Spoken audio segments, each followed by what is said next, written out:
উকিল ধরো, উকিল ছাড়া পার পাবে না। কোর্টে জিততে হলে উকিল ধরতে হয়, না হয় কেসে জেতা যায় না। আর এই মর্মে আমরা শুনে থাকি, পীর ধরো, পীর না ধরলে পার পাবে না। যার পীর নেই তার পীর কে? যার পীর নেই তার পীর শয়তান। আমরাও বলি উকিল ধরো, উকিল ছাড়া পার পাবে না। আল্লাহ কোরআনে বলছেন ওসিলা ধরো, ইয়া আইয়ুহাল্লাযীনা আমানুত্তাকুল্লাহ ওয়াবতাগু ইলাইহিল ওয়াসিলা। তাহলে ওসিলা ধরতে হবে। আর আমরা প্রত্যেক আজানের পর দরুদ পড়ি, দরুদ পড়ার পর একটা দোয়া পড়ি, কি? আল্লাহুম্মা রাব্বা হাযিহি দাওয়াতি তাম্মা ওয়াস সালাতিল কায়িমা আতি মুহাম্মাদানিল ওসিলা। তাহলে আমরা এখানে মুহাম্মদকে ওসিলা রূপে পাওয়ার জন্য দোয়া করি, ঠিক আছে? এই বিভ্রান্তিতে কিছু মানুষ আছে যারা মনে করে উকিল ধরতে হবে মানে পীর ধরতে হবে, যারা মনে করে ওসিলা ধরতে হবে মানে পীর ধরতে হবে, আর যারা মনে করে ওসিলা মুহাম্মদ সাল্লাল্লাহু আলাইহি ওয়াসাল্লামকে ওসিলা ধরতে হবে তবে কাল কিয়ামতে পার পাওয়া যাবে। এই তিনটে কথা আমি চেষ্টা করব সংক্ষেপে বলার।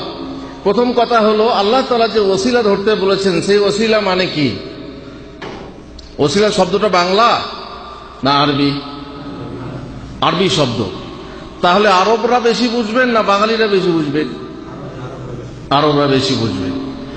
আপনি যদি তাফসীর গ্রন্থ সমূহ মন্থন করেন, ওসিলার মানে যে বলা হয়েছে তার মানে হচ্ছে কি? মাধ্যম। কি মাধ্যমটা কি? এই মাধ্যম হলো ঈমান সহ নেক আমল। যেমন আমাদের শেখ বলছিলেন, আমল কবুলের শর্ত, যে শর্ত ভিত্তিক আমল, এই হচ্ছে পারের ওসিলা।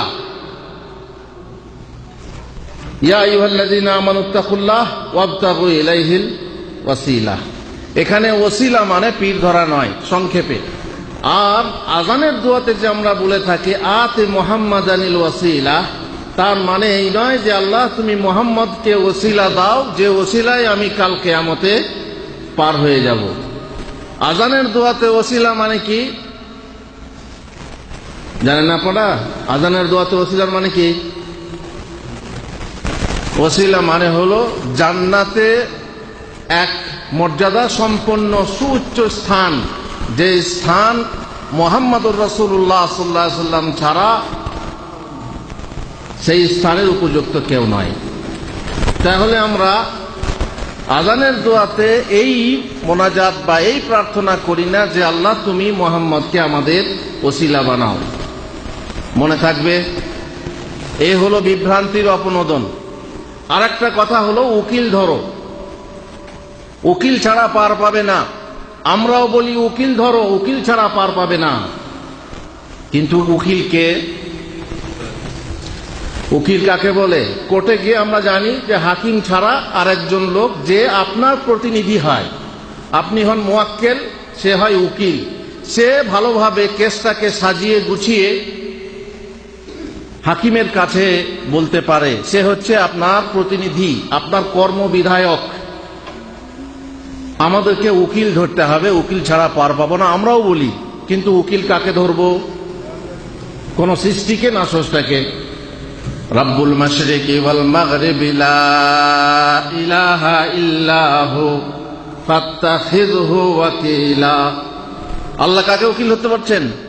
রাব্বুল মাশরিকি ওয়াল মাগরিবি, পূর্ব পশ্চিমের প্রতিপালক, সেই প্রতিপালককে তোমরা কি ধরো? উকিল ধরো। ওয়া কাফা বিল্লাহি ওয়াকিলা। আর উকিল হওয়ার জন্য, আপনার কর্মবিধায়ক হওয়ার জন্য আল্লাহই হচ্ছেন যথেষ্ট।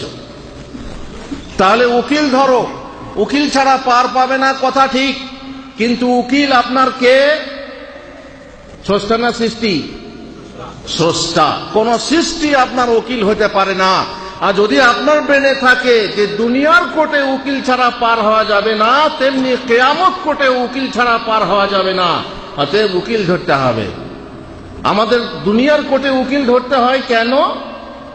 যেহেতু আপনার যে হাকিম, আপনার যে বিচারক, আপনার যে জজ, সে আপনার ভাষা বোঝে না, কিংবা আপনি অপরাধী না নিরপরাধ এটা সে জানে না, তার কাছে প্রমাণ নেই বলে উকিলের কাছ থেকে শুনে কি করতে হয়? বিচার করতে হয়। কিয়ামত কোর্টে আল্লাহ তাআলা হাকিম হবেন, তাই না? তিনি সমস্ত ভাষা বোঝেন, আপনার ভাষা বোঝেন, আপনি অপরাধী না নিরপরাধ আল্লাহ জানেন, তাহলে উকিলের প্রয়োজনীয়তা আছে? আল্লাহ তাআলা আলা কুল্লি শাইইন শাহিদ, আলা কুল্লি শাইইন ওয়াকিল, তিনিই ওয়াকিল, তিনিই শাহিদ, তিনিই সাক্ষী, তিনিই বিচারক। তো যিনি সবকিছুই, সেখানে উকিলের প্রয়োজন কি আছে? একটা উদাহরণ দিই। দুনিয়ার কোর্টে যে বিচারগুলো হয়, সেই বিচারগুলোতে উকিল সাহেব 9 কে 6, 6 কে 9 ঘুরিয়ে ফিরিয়ে করে। এক মহাজন, তার কাছে গরিব মানুষ 500 টাকা ঋণ নিয়েছে, সুদে আসলে সেই টাকা 5000 হয়ে গেছে। এই বেচারি আর শোধ করতে পারছে না, চাষি মানুষ কোত্থেকে শোধ করবে? এটা দুনিয়ার বিচারের কথা বলছি, কোত্থেকে শোধ করবে? তারপরে সে মোকদ্দমায় মাহকামাতে গেল, কেস ছুকে দিল, কার বিরুদ্ধে? চাষির বিরুদ্ধে। চাষি বেচারি কি করবে? সবাই বলল এই তো কেস হয়ে গেছে, তো সর্বনাশ হয়ে গেল, বাঁচার উপায় কি? সবাই বলল উকিল ধরো, উকিল ছাড়া তুমি কেসে জিততে পারবে না, বাঁচতে পারবে না। এ বেচারি একটা উকিল দেখলো, খুঁজে খুঁজে কিছু ফিস দিয়ে একটা উকিল দেখলো, বললো আমাকে কেসে জিততে হবে। যে উকিল বলল ঠিক আছে, আমি তোমাকে কেসে জিতিয়ে দেবো, আমি যা বলবো তাই শুনতে হবে। বলছেন কি বলতে হবে, কি করতে হবে? বলছে যখন তুমি কাঠগড়ায় দাঁড়াবে, তখন হাকিম যদি কোনো প্রশ্ন করে, কিংবা প্রতিপক্ষের উকিল যদি প্রশ্ন করে, কিংবা আমি কোনো প্রশ্ন করি, তুমি খালি ব্যয় বলবে। কি বলবে? ব্যয়। বলছে ঠিক আছে, এটুকুই? হ্যাঁ এইটুকু, আর কিছু বলতে হবে না। বাস হাকিম সামনে এসে চারিদিকে সভাসদে গিয়ে সেই মাহকামাতে গিয়ে বিচার যখন শুরু করলো, প্রশ্ন করছে তুমি এই মহাজনের কাছ থেকে 5000 টাকা ঋণ নিয়েছো, দেনা নিয়েছো? বলছে ব্যয়। আরে কোন কথা?